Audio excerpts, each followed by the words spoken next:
दोस्तों, आपने बाइबल का तो नाम सुना ही होगा। ऐसी ही एक किताब है पब्लिक एडमिनिस्ट्रेशन में, जो पब्लिक एडमिनिस्ट्रेशन की बाइबल मानी जाती है। और उसके लेखक जो हैं वो है द ग्रेट मोहित भट्टाचार्य जी। मोहित भट्टाचार्य एक स्कॉलर, प्रोफेसर, वाइस चांसलर भी रहे हैं यूनिवर्सिटी के, और साथ में जेएनयू में भी इन्होंने पढ़ाया है। इनके द्वारा लिखी गई पब्लिक एडमिनिस्ट्रेशन की किताब new horizons of public administration एक वेरी इंपॉर्टेंट सोर्स माना जाता है पब्लिक एडमिनिस्ट्रेशन ऑप्शनल के स्टूडेंट्स के लिए। साथ में इसके बिना अच्छे नंबर ला पाना बड़ा ही मुश्किल कार्य माना जाता है, और ला ही नहीं सकते टू बी वेरी ऑनेस्ट, क्योंकि इसकी जो भाषा है और इसके जो कॉन्सेप्ट्स हैं वो बहुत ही ज्यादा यूनिक और बहुत ही लूसिड मैनर में एक्सप्लेन करे गए हैं। इसी के साथ आपको ये जान के अच्छा लगेगा कि हमारा स्टडी आईक्यू पर पब्लिक एडमिनिस्ट्रेशन का जो ऑप्शनल है उसके अंतर्गत हम new horizons of public administration book के चैप्टर वाइज कवरेज करने वाले हैं। तो आगे बढ़ते हैं इसी अपने कवरेज को पूरा करने के लिए। Public administration nature, scope and evolution, part 1, भाग 1 इस चैप्टर का। और यहां पर बात करते हैं कि मोहित भट्टाचार्य जी क्या कहना चाह रहे हैं अपनी किताब के माध्यम से।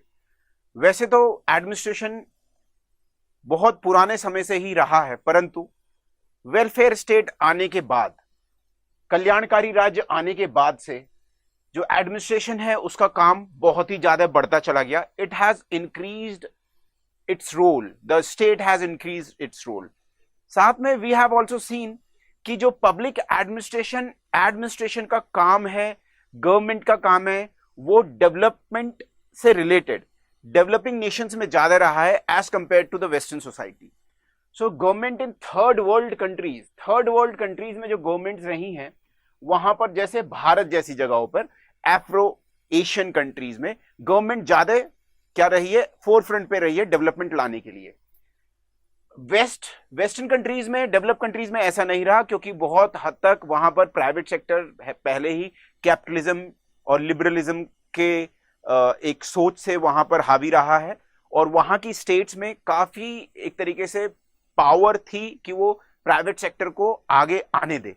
ऐसा हमारे यहां और डेवलपिंग कंट्रीज में, थर्ड वर्ल्ड कंट्रीज में नहीं हो पाया, बिकॉज ऑफ ऑब्वियस रीजन, हम कॉलोनियलिज्म के भी अंतर्गत थे। So unlike in west, third world में जो डेवलपमेंट है इज गवर्नमेंट लेड।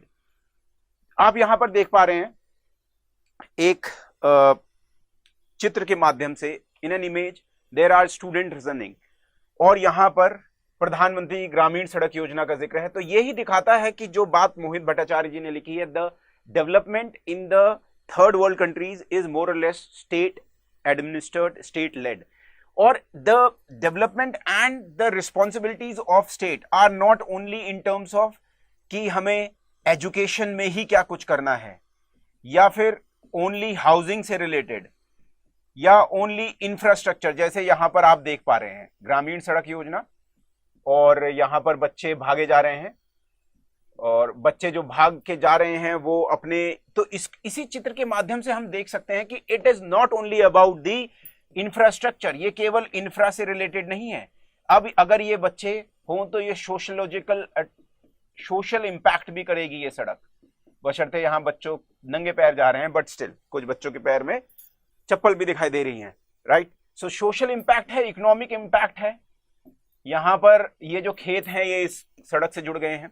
ऐसे ही आपका एजुकेशन से रिलेटेड हो, चाहे स्वास्थ्य से रिलेटेड हो, इकोनॉमिक हो, सोशल हो, पॉलिटिकल हो, रेगुलेटरी फंक्शंस हो, ये सारे फंक्शन स्टेट लेड रहे हैं ऐसी सोसाइटीज में। और पब्लिक एडमिनिस्ट्रेशन इन्होंने डिफाइन करने की कोशिश करी कि इंस्ट्रूमेंट है, एक औजार है, टूल है, जो कि realization of the goal of the government, जिसका यूज गवर्नमेंट क्या करती है, अपने गोल्स को, जो भी उन्होंने, चाहे भारत में शुरुआत हुई प्लानिंग कमीशन के द्वारा, या फिर बजट में जो भी एलोकेशंस हैं उनको कैसे लागू कराया जाएगा। It would be by the use of public administration, because that is the instrument which the state, the government is using for the transformation. Public administration has been coexistent with every political system and as a action part of the government. इसका मतलब यह है कि जहां कहीं भी, चाहे अब हो या फिर आपके बहुत पुराने समय में, जो हम बात कर रहे हैं अर्थशास्त्र में, महाभारत में, रामायण में, पब्लिक एडमिनिस्ट्रेशन का, स्टेट का जिक्र है। राजा के क्या कर्तव्य होने चाहिए, राजा को कैसा होना चाहिए, प्रजा कैसी होनी चाहिए, और राम राज्य अपने आप बारे में हम जब बात करते हैं तो वो क्या है, that is a sign of public administration over there. चाहे वो एरिस्टोटल्स की पॉलिटिक्स हो या मैकियावेली की जो राइटिंग्स हैं द प्रिंस में वो हो, कहीं ना कहीं वो हिस्टोरिकल सेंस में, ओरिजिन में पब्लिक एडमिनिस्ट्रेशन का जिक्र करती रही है। परंतु as a field of systematic studies जहां पर प्रेडिक्टेबिलिटी हो, जहां पर एक हम लॉ को, हाइपोथेसिस को, थ्योरी को दूसरी जगह भी लागू कर सकें, जिसमें प्रेडिक्टेबिलिटी हो, जिसमें ऐसा कुछ हो जो कि एक देश के अलावा दूसरे देश में भी लागू हो सके, that is systematic study of public administration has its origin in the very near times. It is 18th century में ये शुरू हुआ। यहां पर आपको देख रहे हैं कि बुक जिक्र करती है कि there has been 2 great systems of public administration developed, जो कि चले आ रहे थे और रिसेंट टाइम्स में भी उन पे काफी काम हुआ है। One is the Anglo American and other one is the French. So Napoleon Bonaparte, A V Dicey हैं। सो एंग्लो अमेरिकन जो है वो that is more about decentralization, ये ज्यादा विकेंद्रीकरण पे बेस्ड है। और एवी डाइसी के लॉ, रूल ऑफ लॉ को आप जानते हैं, इक्वालिटी लॉ की होगी, सबको एक जैसा ट्रीट किया जाएगा। पर बोनापार्ट के समय जो फ्रेंच सिस्टम पब्लिक एडमिनिस्ट्रेशन का डेवलप हुआ वो कुछ अलग था, और उसमें डिसेंट्रलाइजेशन की जगह सेंट्रलाइजेशन की टेंडेंसी थी। रीजनल पावर्स, रीजनल जो आपकी ऑटोनॉमी है उस पर कम ध्यान था। साथ में सबके लिए लॉ एक समान नहीं थे। तो देखते हैं इन्हें और क्या डिस्कशन हुआ है। So Anglo American based on self government for local communities, पर फ्रेंच सिस्टम में ऐसा नहीं है, कंसेंट्रेशन ऑफ एग्जीक्यूटिव पावर है। यहां पर वाइड सिटीजन पार्टिसिपेशन है, सिटीजन्स को यहां अलग रखने की कोशिश करी गई है, साइकोलॉजिकल सेपरेशन है of public service from the citizens. साथ में डिस्पर्जन, डिसेंट्रलाइजेशन ऑफ अथॉरिटी है, यहां डोमिनेंस है नेशन का लोकल इश्यूज पे। Response, well establish responsibilities to legislative body, जो भी कार्य कोई करेगा, एडमिनिस्ट्रेटिव फंक्शन अगर कोई भी बॉडी कर रही है, इवन मिनिस्टर्स कर रहे हैं, उसको लागू कराने में एडमिनिस्ट्रेशन को, वहां पर सीधा सीधा क्या है, लेजिस्लेटिव बॉडी जो है पार्लियामेंट है, उसकी जवाबदेही, उसको जवाबदेही है। राइट, यहां पर आपको देखने को मिलता है ऐसा बहुत कम है। और यहां पर प्रोफेशनलाइजेशन ऑफ पब्लिक सर्विस है। इसका मतलब क्या है? इसका मतलब यह है कि पब्लिक सर्विस में प्रोफेशनलाइजेशन है, इंटरफेरेंस ऑफ पॉलिटिकल मास्टर्स बहुत कम है। वहां पर जो ब्यूरोक्रेसी है उसको फुल फ्रीडम मिली हुई है, प्रोफेशनलाइजेशन है, एक सेट रूल्स हैं उनके अनुसार काम कर रहा है। मिडलिंग बहुत कम है। Responsibility to of the officials to the ordinary court, जैसा हमने डाइसी को कोट किया था। सो ऑर्डिनरी कोर्ट्स में ही आपको जाना होगा इन केस क्या हो रहा है, कोई भी विवाद होता है, आपके एक्शन फील्ड में जाने के समय अगर वहां पर कोई नियम लगाते समय। At the same time responsibility of officials is to the administrative courts, not in the ordinary courts. Ordinary courts में नहीं जाना है, एडमिनिस्ट्रेटिव कोर्ट्स हैं, वो अलग सरकारी मुलाजिमों के लिए अलग से कोर्ट की व्यवस्था है और सामान्य पब्लिक के लिए अलग से कोर्ट्स हैं। तो ये कुछ बेसिक डिफरेंसेस हैं जो पब्लिक एडमिनिस्ट्रेशन जैसे हिस्टोरिकली डेवलप हो रहा है उसको बुक में कवर कर रहे हैं मोहित भट्टाचार्य जी। यहां पर हम वुड्रो विल्सन का चित्र देख पा रहे हैं, एक बहुत ही जिसे हम कहेंगे डायनेमिक और विजनरी लीडर हुए अमेरिका में। वहां पर इनको वर्ल्ड वॉर फर्स्ट के लीग ऑफ नेशंस बनाने के लिए और शांति प्रस्ताव लाने के लिए नोबेल प्राइज भी दिया जाता है, नोबेल प्राइज भी दिया जाता है। साथ में ये लॉ के और पॉलिटिकल साइंस के बहुत बड़े स्कॉलर भी रहे। अमेरिकन कई यूनिवर्सिटीज में पढ़े, उसके बाद प्रोफेसर भी रहे, पढ़ाया भी इन्होंने। और साथ में इन्होंने 1887 में एक ऐसे लिखा, और ऐसे लिखने के बाद एक तरीके से नई शुरुआत मानी जाती है पब्लिक एडमिनिस्ट्रेशन की अमेरिका में। इन्होंने इसके अलावा कंपैरेटिव बेसिस पे एडमिनिस्ट्रेशन की स्टडी करना, साइंटिफिक टेम्पर लाना पब्लिक एडमिनिस्ट्रेशन में अमेरिका में, और जर्मनी, फ्रेंच, अन्य देशों के एडमिनिस्ट्रेशन से सीखना। इसके लिए यहां तक कि इन्होंने जर्मन भी सीखी और ओरिजिनल टेक्स्ट भी पढ़े। सो इनके जो स्टेटमेंट है वो अपने आप में बयां करता है कि there should be a science of administration which shall seek to strengthen the paths of the government. तो पाथ्स ऑफ द गवर्नमेंट क्या है? बहुत ही वेवी हैं और सीधे नहीं है, काम कराना बहुत मुश्किल है, रेड टेपिज्म है, लाल फीताशाही है, करप्शन है, नेपोटिज्म है, भाई भतीजावाद है, स्लो, इनइफेक्टिव, शासन काम कर रहा है and people are not happy with it.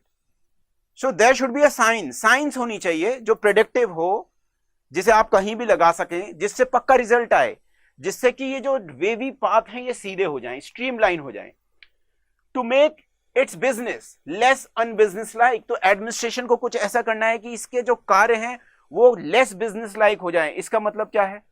इसका मतलब है कि बिजनेस की तरह हो जाए। जैसे बिजनेस में क्या होता है, एफिशिएंसी पे बहुत ध्यान दिया जाता है, इफेक्टिवनेस पे, रिटर्न ऑन इन्वेस्टमेंट पे। सरकार को भी ऐसे काम करना है, लोगों की समस्याएं सुलझानी है, और केवल एक्सप्रेस कर देना कि we have followed the rules will not do.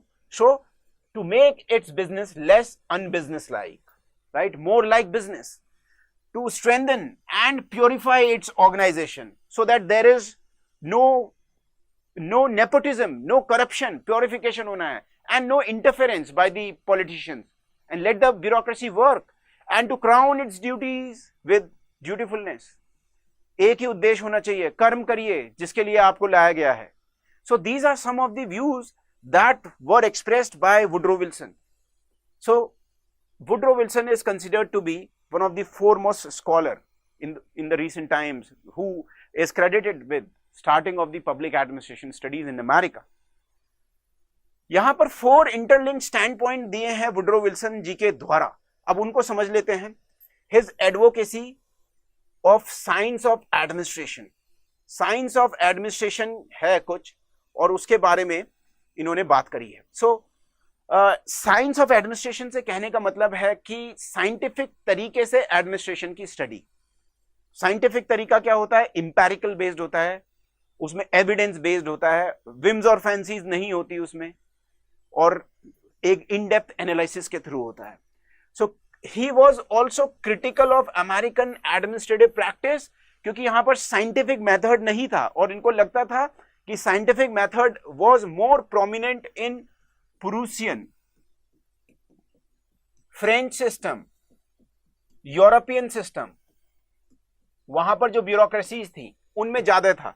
European government क्या थी? इंडिपेंडेंट थी पॉपुलर एसेंट के, मतलब उनपे जो लोगों का एक तरीके से, जैसे डेमोक्रेसी में बहुत दबाव होता है, ओपिनियंस, मल्टीट्यूडनेस ऑफ ओपिनियंस, ओपिनियंस का कोई दबाव नहीं था, because more or less they were monarchy.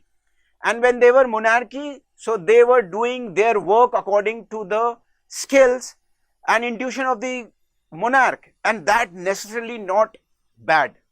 क्योंकि वहां पर ये देखने को मिला कि जब बहुत सारे ओपिनियन होते हैं, जैसे अमेरिका में था जिस समय अर्ली 1900s में, जब अमेरिका बढ़ने की कोशिश कर रहा है, और जब राष्ट्रपति जी भी बने वुड्रो विल्सन, तब भी बहुत सारे दिक्कतें थी, करप्शन था, नेपोटिज्म था। इनको ऐसा लगता था too much of power has been given to the public and that noise is creating a problem. More government and desire to discover new principles of administration. So आपको क्या करना पड़ेगा कि यहां पर गवर्नमेंट्स को मजबूत करना पड़ेगा, साथ में डिजायर होगा न्यू प्रिंसिपल्स ऑफ एडमिनिस्ट्रेशन को डिस्कवर करने के लिए। और ऐसा यूरोपियन कंट्रीज में हो रहा था।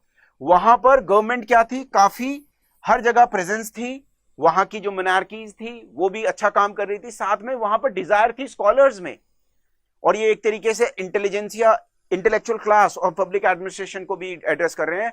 There was new principles of administration which were being discovered in Europe, that was not present in America. That is why he said we need to start the study of American public administration। So we need to take idea from the Prussian, French and other governments of Europe and apply those according to our situation। So it is getting harder to run a constitution than to write one. So constitution का निर्माण तो हो चुका है, अब इसको चलाना ज्यादा मुश्किल है, क्योंकि इतने सारे लॉज हैं, बाय लॉज हैं, मेमोज हैं और बहुत सारे ऑर्डिनेंसेस हैं। इनके द्वारा क्या एक वेब बन गया है और उस वेब में अमेरिका फंसा हुआ है, और हमें चाहिए कि how the administrators can deliver like business without any delays, with effectiveness, efficiency, economy. So another point of discussion is his emphasis on special nature of administration, और वो कैसे पॉलिटिक्स से अलग है। सो पॉलिटिक्स और एडमिनिस्ट्रेशन की डायकोटमी दी, उन्होंने कहा ये दोनों अलग अलग चीज हैं, very different. So administration remove from Hari and strife of politics. So administration में आपको जल्दबाजी या जो कांस्टेंट एक दूसरे से झगड़े हो रहे हैं वो उसकी जरूरत नहीं है। You have to take decisions and you have to comply, you have to make those decisions endure. Policies हैं और उनको लगाना है, और ये कोशिश करनी है कि वो लगी रहें, ये नहीं कि 10 दिन बाद नई पॉलिसी ले आए हैं क्योंकि पहली वाली में कुछ दिक्कत आ गई। It is difficult to run the government than to frame a constitution, जैसे हमने जिक्र कर लिया। और इसी वजह से administration is removed from hurry and strife of the politics. Political activity differs from administrative activity. Politics में आपको consensus बनाने की बहुत जरूरत पड़ती है, आप बहुत ज्यादा हार्ड स्टैंड भी नहीं ले सकते, बट एडमिनिस्ट्रेशन में आपको ये देखना है कि how can you B best administrator, how can you make people life easier, deliver services,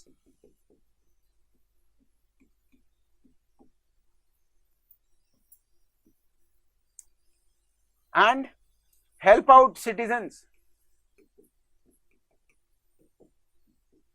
give them employment, and lot of problems of daily lives, housing, education, right? Administrative questions are not political questions. The thing for which politics is fighting are different, and the thing for which the administration is fighting is different. तो हमारे जो question है, जिन चीज के लिए हमने stand ले रहे हैं, वो ही सेम नहीं है। पॉलिटिशियंस बहुत ज्यादा एक ही चीज को लेके बहुत दिनों तक क्या कर सकते हैं, they can go on and on which policy was good. Indian context में मैं अगर एग्जांपल दूं, so people can think over which vaccine was good, whether the which we had or the Sino Chinese one was better, which mRNA or some other, कौन सी बढ़िया थी, इसके ऊपर debate चल सकती हैं। परंतु एडमिनिस्ट्रेटिव क्वेश्चन इज कि कैसे 200 प्लस करोड़ लोगों को वैक्सीन लगाई जाए। और by the way, covid is again raising its fangs in India, so be aware, have your vaccine booster dose administered, inoculation के लिए जाइए। सो 1891 में एक और स्टेटमेंट लिखा कि administration can not be divorce from its connection with other branches of public law. अब ये मान लेना कि इन्होंने पूरी की तरह डायकोटमी को एक अलग अलग जो ये कह रहे हैं कि पब्लिक एडमिनिस्ट्रेशन और पॉलिटिक्स तो जी अलग है, क्या उसी पे नहीं रहे? नहीं, because he was a growing intellectual, और जब ग्रोइंग इंटेलेक्चुअल थे तो उनको ये आभास हुआ कि no, the thing which I have said may not be fully true, so I need to give some other points also. इसी वजह से उन्होंने कहा किसी भी देश में पब्लिक एडमिनिस्ट्रेशन को पूरी तरह कनेक्शन से अलग नहीं करा जा सकता without of the branches of public law, without being distorted and robbed of its true significance. अगर पूरी तरह इमेजिन करिए आज के दौर में, अगर पब्लिक एडमिनिस्ट्रेशन को अगर मैं मान लूं डीएम के काम को, अगर मैं ये कहूं कि पूरी तरह हम आपस में ये मान लें कि जो भी पॉलिटिक्स हो रही है उससे संबंध ही नहीं है, तो ऐसा हो ही नहीं सकता, because ultimately the politicians are making law, and if politicians are making law, another example from the COVID time, so DMs in India were given power कि आप लोकल स्तर पे, अपने जिले स्तर पे अनलॉक और लॉक डाउन कर सकते हैं, किसी भी क्षेत्र को नो गो जोन बना सकते हैं। सो अगर लॉज ही नहीं होंगे तो क्या पूरी तरह हम डिस्ट्रिक्ट मैजिस्ट्रेट या पुलिस के कार्य को कर पाएंगे? नहीं कर पाएंगे। यही समझाना चाह रहे हैं वुड्रो विल्सन भी, और यही हम डिस्कस कर रहे हैं फर्स्ट चैप्टर में मोहित भट्टाचार्य जी की किताब में। मोहित भट्टाचार्य जी अब हमारे बीच नहीं रहे हैं, परंतु बहुत ही बड़े स्कॉलर, बहुत ही बड़े एडमिनिस्ट्रेटर, वाइस चांसलर यूनिवर्सिटी के रह चुके हैं, and his books are very good. Among those lot many books, one of the books we are already discussing. So its foundation are those deep and permanent principle of politics. So deep है उसकी foundation. और ecological aspect में देखिए, कहीं के समाज में, कहीं के रिलीजन में, कहीं के कास्ट से, कहीं की जो सामाजिक व्यवस्था है उसी से वहां के लॉज आ रहे हैं, वहां का प्रशासन भी ऐसे ही रहता है. His apparent प्रेडिलेक्शन फॉर प्राइवेट और बिजनेस एडमिनिस्ट्रेशन. अगला जो एक बहुत बड़ा पॉइंट है वो क्या कहता है? वो ये कहता है कि प्रेडिलेक्शन है, एक सेंस ऑफ झुकाव है. वुडरो विल्सन की अपनी राइटिंग्स में क्या है? फेवर कर रहे हैं बिजनेस एडमिनिस्ट्रेशन को. Wanted to make government business less unbusiness like. तो मतलब गवर्नमेंट के भी बिजनेस को एफिशिएंसी से भरा हुआ कर दो. ये भी देखें कि रिटर्न जो ऑन इन्वेस्टमेंट क्या हो रहा है, जितना ये मैन फोर्स लगा रहे हैं क्या उतना काम चल रहा है? इफेक्टिवनेस लाओ इसमें. देखो कि आपके जो गोल्स थे वो कितने पूरे हो सके. क्या 80% हुए, 90% हुए, क्यों नहीं हुए? क्या केवल लॉज को लगा देने से ही, ओनली लॉज को लगा देने से ही काम चल जाएगा? What about outcome? So we have to be less unbusiness-like. It means more business-like. Administration is business, and like business, it does not involve itself in the question of politics. So ये business से related है, business की तरह ही है. To administer, to manage करना administration का काम है, और ये politics के questions में नहीं पड़ता. Economy, efficiency और effectiveness should be the concern of the administration, like the concerns of the business. So why we should have two set of different principles? When the private sector is doing good, why cannot we learn? It means the administration. Why can't administration learn from private sector and also other governments? For an example, he has regularly emphasized on the comparative nature. Prussian government से, Germany की एक state की government से सीखेंगे, French से सीखेंगे, American जो भी इनहेरिट करेंगे वहां से पॉजिटिव चीजें लेके आएंगे, एसेंस लेंगे वहां से और अपने में ढालेंगे, साथ में प्राइवेट से भी सीखेंगे. So that was his spirit. So he wanted to make government function like a business. But there is another example where he has moulded himself into the new realities. वो कह रहे हैं कि एक दूसरा व्यू भी है. मैं ये नहीं चाहता कि बिजनेस की तरह सब कुछ हो जाए, प्राइवेटाइजेशन की तरह. केवल और केवल अगर हम भारत के संदर्भ में भी देखें, केवल और केवल अगर आज के समय में बहुत सारी चीजों को प्राइवेटाइज किया जा रहा है, सो अगर हम केवल और केवल return on investment, efficiency, effectiveness देखेंगे, प्रॉफिट देखेंगे, तो उससे दिक्कत हो जाएगी. तो business like the administration of government may and should be, but it is not business, it is organic life. So business और गवर्नमेंट में काफी सिमिलैरिटीज होती हैं, पर गवर्नमेंट फिर भी डिफरेंट है. गवर्नमेंट के रोल्स बड़े हैं. गवर्नमेंट को बिजनेस से रिप्लेस नहीं किया जा सकता. They can learn from each other but can not replace each other. His early initiative for comparative study of administration. So Woodrow Wilson, a scholar prior to being a president, a scholar of law and political science, wanted to study the administration of European country and did it. Learned German to study Prussian administration. Wilson was clear, administration stands on different bases in democratic and other states. उन्होंने कहा कि हमें comparative analysis करना चाहिए, और हमने ये देखा कि मोनार्कीज भी आगे बढ़ गई हैं एडमिनिस्ट्रेशन को डेवलप करने में. कहां पर? जर्मनी में, फ्रांस में और जगहों पर. और यूरोप में क्योंकि पार्टी पॉलिटिक्स बहुत ज्यादा डेवलप नहीं हुई है, इस वजह से वहां पर इंटरफेरेंस बहुत कम है, less as compare to America. यहां पर पॉलिटिकल नॉइज है, उससे हमें बचाना है. पर eight the same time Wilson ने यह भी कहा कि कंपैरिजन तो कर रहे हैं, पर हर जगह स्टैंड्स, बेस अलग हैं समाज के. अमेरिका अलग सोसाइटी था एज कंपेयर टू फ्रेंच और जर्मन. इंडिया अलग सोसाइटी है. क्या हम फ्रेंच और जर्मन को आज स्टडी करें और वहां के सिस्टम को अपने सिस्टम में पूरी तरह फिट कर सकते हैं? No, that would be utter failure. और ये हो चुका है भारत में। जो डेवलपमेंट एडमिनिस्ट्रेशन 1960s के दौर में आता है उसके अपने फेलियर्स हैं। 1916 डेवलपमेंट एडमिनिस्ट्रेशन, क्योंकि वो वेस्टर्न लेड कॉन्सेप्ट था। या फिर आज हम देखें आईएमएफ और वर्ल्ड बैंक ने क्या बहुत अच्छा कर दिया पूरी दुनिया में, अपना एक वर्ल्ड ऑर्डर लाके स्ट्रक्चरल रिफॉर्म्स करके। क्या भारत में सब कुछ सही हो गया? नहीं। सो यही वो कहने की तरह कह रहे हैं कि लेसन्स को सही है देखना है, पर अपने कल्चरल लेंस से देखना है। भारत में जो चीजें हैं अमेरिका में या यूरोप में उसको 100% नहीं लिया जा सकता। कल्चरल लेंस, क्योंकि यहाँ का कल्चर डिफरेंस है, यहाँ पर अलग तरीके से काम होता है, मल्टी कल्चरल सोसाइटी है। अगर मैं वुड्रो विल्सन की बातों को इंडिया के कंसेप्ट में आपको समझाने की कोशिश करूं, यहां पर मल्टी कल्चरल सोसाइटी है, मल्टी लिंग्विस्टिक सोसाइटी है, मल्टी रिलीजियस सोसाइटी है। फेडरलिज्म अलग है अमेरिकन फेडरलिज्म से या यूरोप के फेडरलिज्म से, कई देशों के। So one need not accept Prussian government or lifestyle to learn from their public management experience. तो ऐसा नहीं है कि हमें इनसे हम सीख ले सकते हैं। We can learn lessons, we can learn lessons, we can think them as a case study and learn management and administrative lessons, but at the same time we do need not to be German, we need not to be Prussian or French in order to be a better public administrator in America। ये कहना चाह रहे हैं यहां पर Woodrow Wilson अपनी writings के द्वारा।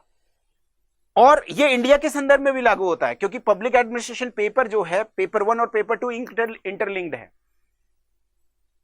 अगर इसी कॉन्टेक्स्ट को इंडिया के टर्म में आज हम पेपर 2 के संदर्भ में देखें, हमारी पंचायतें, हमारी स्टेट गवर्नमेंट, हमारी डेवलपमेंट एक्टिविटीज बहुत अलग हैं।